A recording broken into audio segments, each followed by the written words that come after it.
120 kilometers to the southwest of Tamale is Salaga, the capital of the East Gonja district, which used to be the biggest slave trading center in northern Ghana.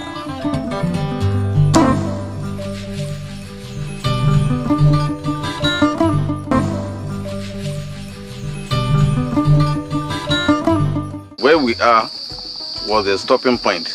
When the slaves were brought here, at the end of the day, they will be here at the end of the day. Then they go to the wells and fetch the water, bring them here, wash them here before taking them to the market. Why so? You see, if you want to sell something, you have to make it very, very presentable. So because they came from a long distance, they were tired. So they have to clean themselves, take them there. We have the shea butter oil, all that to smash them. Washing them, they take them through this route to the market. Salaga is the capital of the East Gonja district and is an ancient town, both in the transatlantic slave trade and also in the trade across Sahara in West Africa. That presents us with a great potential for tourist investment in northern Ghana or in the South Sada zone. The baba tree you are seeing, this is not the original one. The original works was somewhere on my right here. That one fell 24 June 1970. So we replanted this one. Why Salaga has been adopted as the slave market was that Salaga is between the north and the south. You see, and it is in the middle. Right now, if you are going this way on my left, you are going to Volta region. In front of me, you are going to Ashanti region. Here, we are going to Brown Afro region. And here, we are in the north. Well, so those who dealt with the slavery here were the houses and then the Moshis. The white man didn't come to Salaga. It was our own brothers, Ashantis. You know, Ashantis were coming here in those days because of the market. They came here buying things and selling things, going before that they adopted the Salaga to be the slave market. And there they started buying the slaves to South. Yeah. So here one could ask, how much was a human being bought here? But then they were using a cowries. So we converted it to shillings for us to understand how much was a human being bought here. It was from 20 to 80 shillings.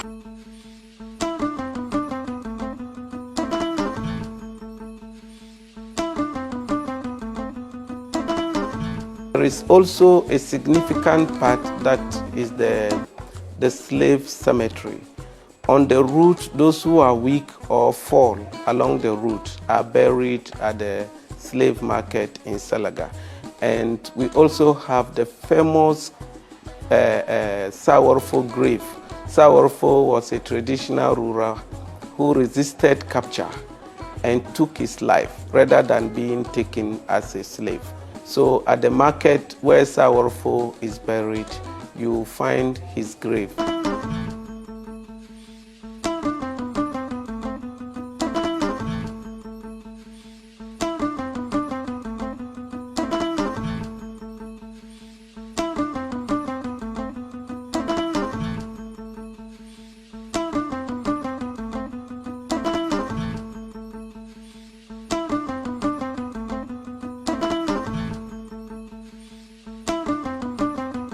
Ashantis will come with warriors. So they have the guns and all these things. And when they come to the chief, and the chief is not able to provide, then they take the chief away, so that the subjects will look for the slaves to go and replace and take the chief back. Okay. But the chief who was then there, they met him here. This was a market place. So it's like here I would say our community center where people would converge. So he came here with his horse, and they came with their Ashanti warriors, and he vanished. We are right now at the receptive center, and we're using this place as our museum, where we have a collection of some relics from the slave masters and a few others from some other elders in town. We have a bar here. This bar is one of those that they use in the construction of wells. And you remember Salaga was known as a town of 1,000 wells. So many wells all over. We've just shown the master well at the main station. There are many others at different points. We were using this type of bar in the construction, digging and breaking the rocks and some stone. We also have this an ancient gun, cannon. Wow. It's an ancient gun. Made of what? Wood and some iron. Used by the slave masters. Used by the slave masters. How does it work? Do you have an idea? This is the trigger, but the main parts are Okay. So you pull it. That's the iron. Yeah. Then there is some rock. Okay. They normally will put there. Then when it goes back there, when it hits the rock, then there's some lights, and then it drops on the gunpowder. Then it fires. Okay. The gunpowder goes in. This was there. using gunpowder, not Yes, bullets. no, not bullet. Okay. They use gunpowder, and they break some iron, smaller bits of iron, and fill in. So when it triggers, So these were guns, obviously not locally made, but provided by the colonial masters. yeah, they were provided by the colonial masters. But later, people tried to, you see that there's a smaller one there. Yeah, people try to make them. Yeah. So for the slave masters who were in possession of these guns, how did they acquire them? Is it that the colonial masters were using them as agents to supply the slaves? No, they brought them in, one to protect them.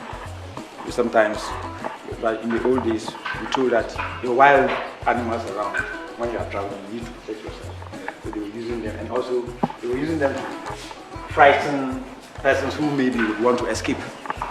If a slave was caught and maybe he was becoming notorious and would want to escape, then they, with a gun, or just on seeing the gun, would not want to. So does history tell us that many slaves were shot to death? No, at all.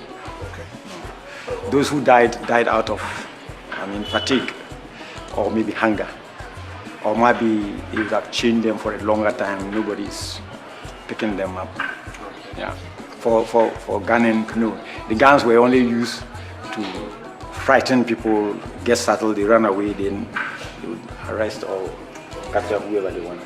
We have also a spear. This also was used as a protective weapon. Okay. By the slave masters when they are, by the slave masters when they are traveling, they normally would use this. In the event they have a wild beast. It's made of iron. It's iron. Very sharp, but With a stick. this wood is not the original. We have changed the wood. Okay. Okay. Sometimes they are so good, Yes. just thick. This one is iron by itself. Okay. So it's originally what was used. How old are these weapons?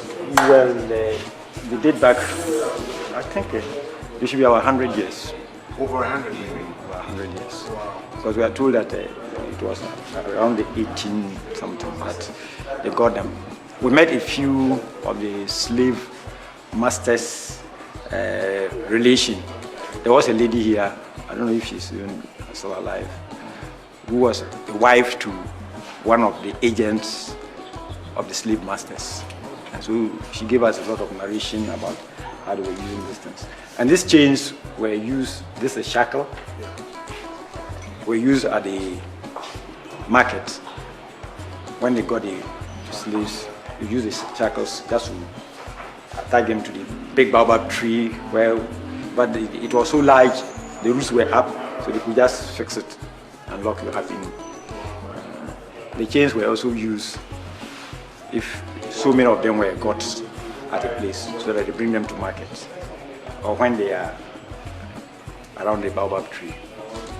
These calabashes were used in drawing water from the wells. This is cooling. You make the hole. They'll make a hole here, this one there, because we didn't have plastics in those days, and there were no buckets, or there were very few buckets, if any. So they use They bore a hole in there, use a rope, then drop in to the well to fetch water. The Guinea corn. Some have come here, we told them stories, they have broken down, they read plenty, and especially when you see these chains and the shackles, and we tell them stories how they were used and chaining them to sit under a tree for maybe a whole day, 24 hours, or maybe 12 hours, maybe just a meal, a small meal for a day, or walk a long distance before they get to the market. How they were treated, because they knew there were no rest houses. They were left in the open. Those who were not lucky and died here were sent and buried in very shallow graves, where they are marked as a slave cemetery.